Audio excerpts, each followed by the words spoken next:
Good day, ladies and gentlemen. Your gun doctor here. They keep toying with our long range meta, but what is now viable? What guns can we now play? Some way they butchered the Farah. The Krig has now 1,000,000,000 times of recoil, even though I heard with a certain scope you can get rid of it. I think it was the 4 times that Jay got posted. The Stoner has a recoil increase too.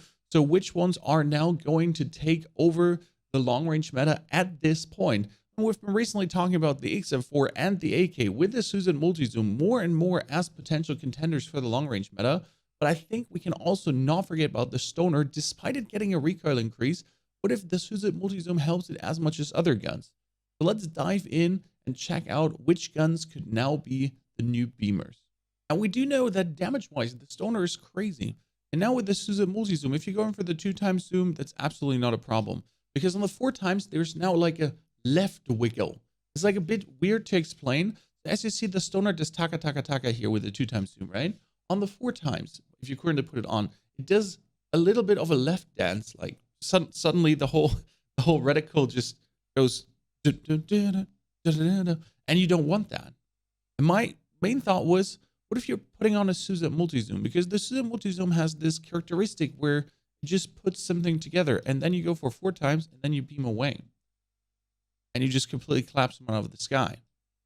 Does it work? It's definitely more unruly than before. That is a fact. So even with the Susat Multizoom, especially when you go for the 4 times, it's a bit more unruly, but it's not to the point where I would say impossible for me to control. Especially if you're still going to be mounting that on range, you're going to be good to go because you're safely and good mounted. You can just go away. So right now, I'm happy with the Susat. I guess, like, if you want to play 4 times, you can play 4 times.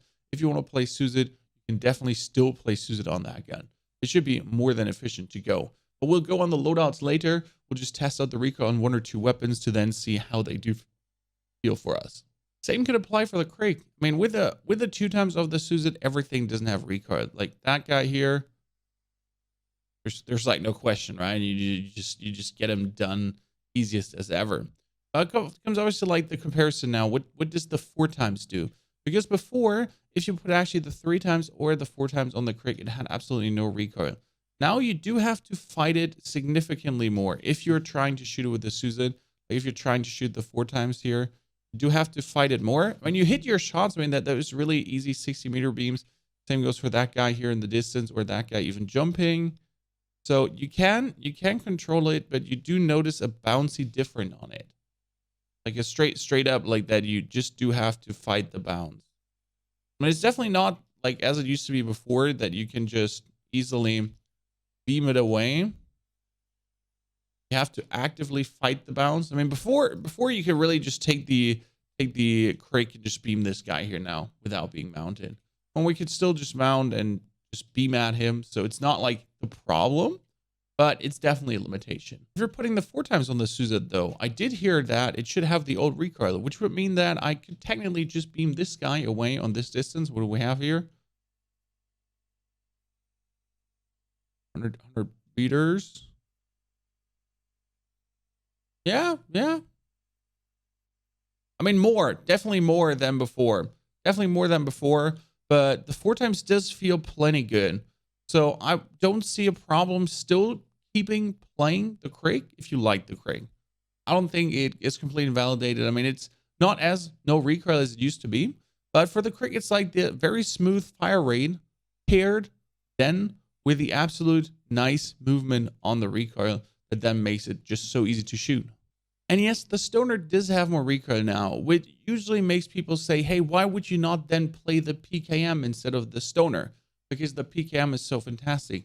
Well, there's multiple reasons why the PKM not over the Stoner, and one falls under because the PKM is an LMG and has an LMG weapon swap.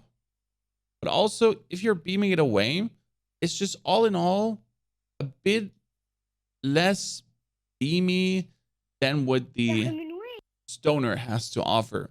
It does shake less. It shakes way more. I mean, the beam is there, so you're shooting straight, but you still have this significant shake of the gun that can really throw you off, especially the scope is just not clean in comparison to the 4-ax or the Susat Multizoom 2 times or even the actual 3 arms. Right now, all the guns are TTK-wise relatively similar together and all feel same-ish. So if you want to play the PKM, which has more or less the same TTK as the Stoner, because now you just don't like the Stoner anymore.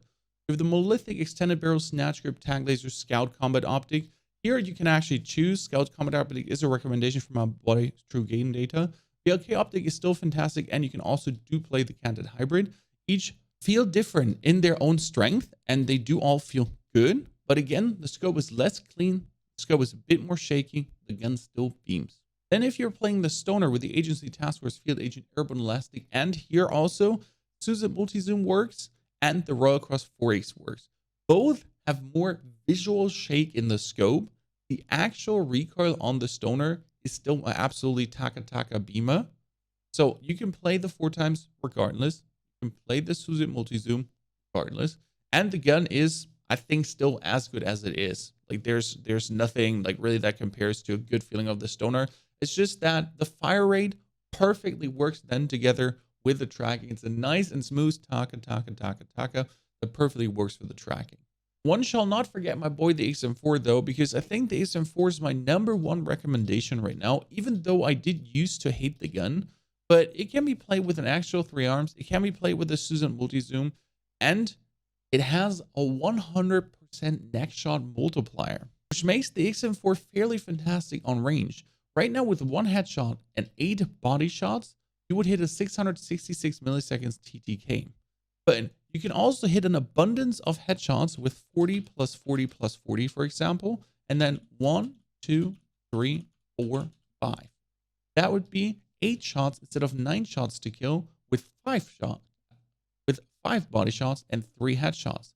And that is crazy, especially now if you consider that your neck shot multiplier, that's this area, is 100%. That means from here to here, you need to hit 3 shots on any distance to really then get the amazing 583 milliseconds time to kill. And that is with the really smooth fire rate of the XM4 possible to do. That's where the real strength of the gun comes from. And this is maybe not on 200 meters, but that's not where you have to do it. If you use this gun then on 40, 50, 60 meters, well, let's be real. Hitting these headshots on 60 meters, that's not the challenge. You can get that done, especially with training the gun. Obviously, with the XM4, it does have an initial kick. It got made less, but you just got to be aware when you start shooting the gun, it's going to and then as soon as you get used to that, you're a crazy beamer. Also, if you're mentioning the XM4, do not forget about the AK, which is essentially similar build to the XM4, only that in this case, with the GRU, Spasnas, 45 round mag, and here, the Susat Multizoom is a must. Because the Susat Multizoom essentially shrinks the recoil left and right to a straight line. And that is the only gun where the Susat Multizoom 100% does that this efficient. Because the AK does a little left and right wibble wobble, and the Susat just takes that away. As if it has like 40% horizontal bounce control on the AK.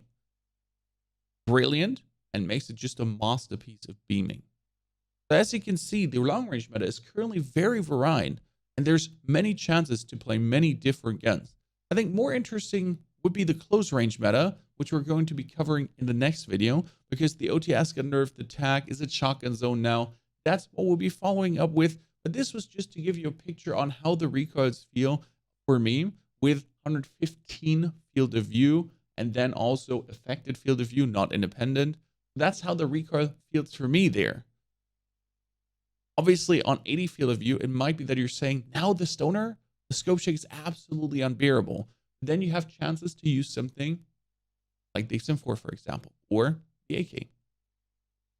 TTK-wise, they're all very similar, very insane, apart from the XM4 really having this absolute crazy area where it can shoot, hit, damage, and bring people down. We're also finally back in action. We had an activation with Porsche, actually with the Takaya Formula E Porsche team. And that was super cool. That was a little bit gone. I didn't get you the latest updates on the gun changes straight away.